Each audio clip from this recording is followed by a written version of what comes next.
ये classroom practice question यहां पर है सीपीक्यू। तो क्लासरूम प्रैक्टिस क्वेश्चन जैसे पहला क्वेश्चन आ गया, अब आपसे पूछा गया term biology was introduced by.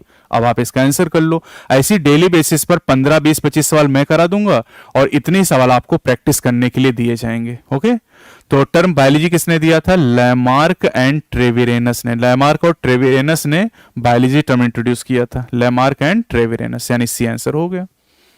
बस ऐसे हम क्वेश्चन की प्रैक्टिस करते हुए चलेंगे। फिर देखो पूछा अगला question, father of biology is. Biology के फादर कौन है बेटा? Father of biology, father of biology कौन हो जाएंगे? एरिस्टोटल, जिनको आप अरस्तु के नाम से भी जानते हैं, father of biology. Who is called father of zoology. Zoology के फादर कौन है बेटा? Who is called father of zoology. Father of zoology कौन है? फादर ऑफ जोलॉजी है एरिस्टोटल, अरस्तु ही हो जाएंगे। Father of botany is. Botany के फादर कौन है बेटा? फादर ऑफ बॉटनी हो जाएंगे Theophrastus. Theophrastus called father of botany. Biology is the science of. Biology में बताओ किस चीज का विज्ञान है ये? बायोलॉजी किस चीज की साइंस है बेटा?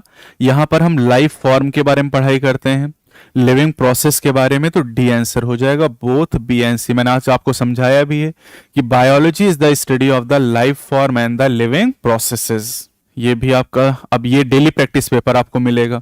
डेली प्रैक्टिस पेपर में भी आपके क्वेश्चन रहेंगे, ये आपको मिलेगा, ये आपको रूम पे प्रैक्टिस करनी, वैसे आप कर लो।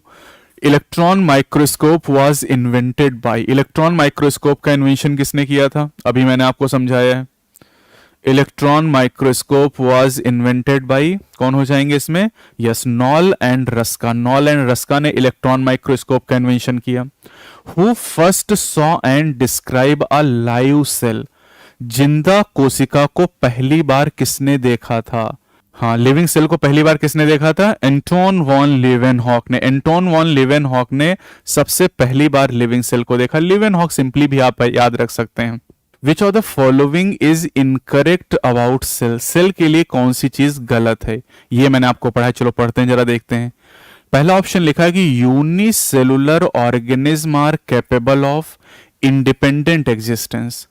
क्या यूनिसेलुलर ऑर्गेनिज्म में इंडिपेंडेंट एग्जिस्टेंस है? सही है। Cell performing the essential functions of life. क्या सेल के अंदर एसेंशियल फंक्शन होते हैं? बिल्कुल सही है। Anything less than a complete structure of a cell do ensure independent living. और एक ऑप्शन है cell is the fundamental structural and functional unit of all living organism. ये भी सही है। सी ऑप्शन में गलती, क्या गलती यहां पर? सी ऑप्शन गलत है बेटा। हाँ, यहां पर डू नॉट होना चाहिए था, डू लिखा हुआ है, तो यही आपका आंसर होगा, क्योंकि आपसे गलत पूछा है, इनकरेक्ट पूछा। और नीट में इस तरह के सवाल बहुत सारे आए थे इस बार। ठीक है, तो anything less than complete structure of a cell does not ensure independent living. यहां पर लिखा है डू इंश्योर इंडिपेंडेंट लिविंग, ये बात गलत होगी।